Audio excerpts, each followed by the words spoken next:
So essentially what this video is going to be is it's going to be showing you guys kind of what to do and thoughts in deathmatch off spawn. So right here we're on blood run. I spawned by rockets. I know Mega's right there, but unfortunately I don't have a weapon to really contest it that well with, especially because they spawn by LG. So my primary goal right now is to just be finding weapons, finding health, finding armor, and just surviving, right? Early game will always be the hardest to survive in, especially because everyone is trying to find their weapons and people will be in really random spots.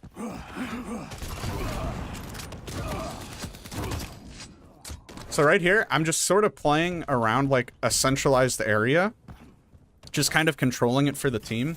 And of course I drop to get weapons, and that's okay. Oh, I'm dead here maybe? Just kidding. So that's like the idea, is right now I'm just staying alive, getting kills, kind of playing a power position, right? And it prevents them from being able to spawn here, especially if I'm able to just defend this area. And this is a really strong position to have, especially because it gives you access to the quad damage. I might be dead here. Okay, I don't know what the hell that was. That was interesting.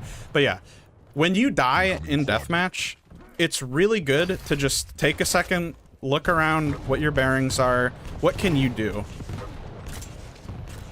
You gotta ask yourself that. I was really late on that rocket. I'm dead. I'm dead. And that's fine, right? Like, I've contributed 5 kills, 4 assists, and a bunch of damage. So dying like that is never a bad thing. And we actually managed to secure quad. So that should give us a sizable lead compared to others. And you might be asking yourself, like, why aren't I going for heavy and why aren't I going for mega health and all that? And it's because, realistically, that's not what my goal of this video is. My goal of this video is to show you guys how you can be a good player without directly contributing kills or directly contributing to, like, picking up items and all that. Now, typically, you would want to pick up, like, heavy armor and mega whenever they're up. But just to get that out of the way, I'm kind of, you know, not focusing that, if that's the right way to say it. So again, only like 5 deaths. I got a really bad spawn there. It's unfortunate. It happens. Can't be too mad about random spawns like that, especially when your team isn't like controlling a major area. They're kind of just all conglomerating at the bottom of the map, which definitely can affect, like, you know, how you're positioned, how the team is positioned, how your enemy team is positioned, things like that.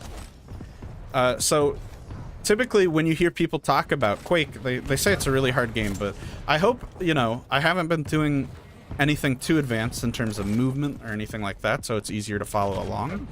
You don't need advanced movement. Movement is there to enhance your game, your fundamentals, I should say.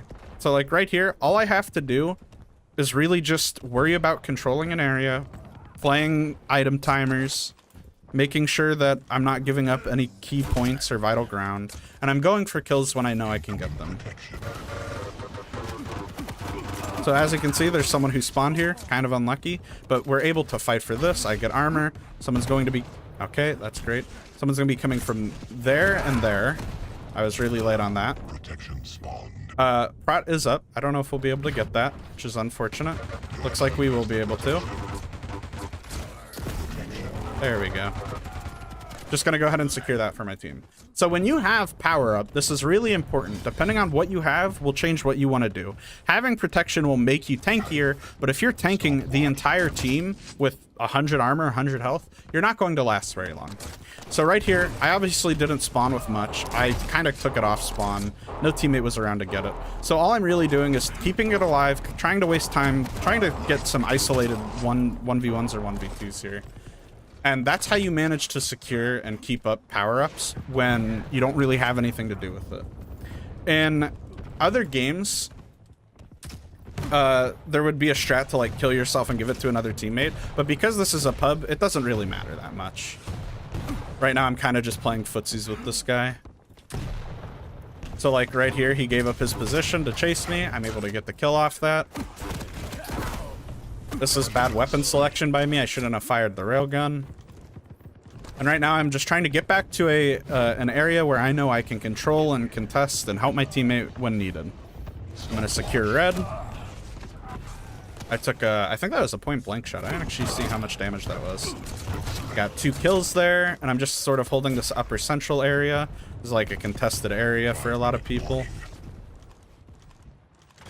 I can spam that teleporter in case someone's there. There is one person, not through the teleporter.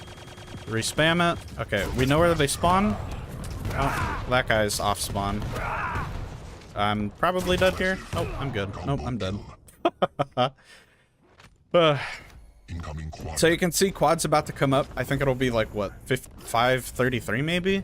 I don't know what the timer is on it exactly, and that's okay. As long as you show up and help your teammates, that'll be fine. So right here, I don't have a lot of weapons, but I do have a good position on the quad. So I'll want to prioritize getting it, especially if I know my team won't be able to hold on to it. And quad's another really important power-up to have, because this one is what lets you get a lot of kills and really snowball your lead, right?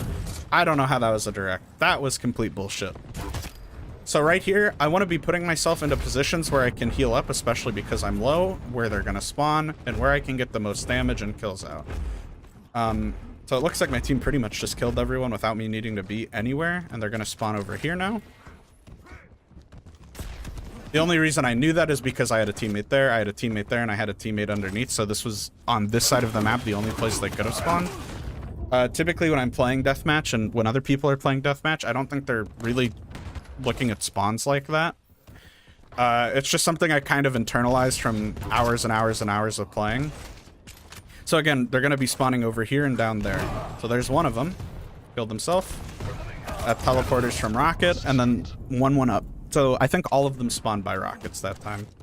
And so just the sort of like internal timer that you have, and you'll definitely get better at it over time, you'll start to realize where like major areas are and where you should avoid when you're not able to survive or things like that. And as you can see, I might not have done the most damage, but 8 deaths, not bad.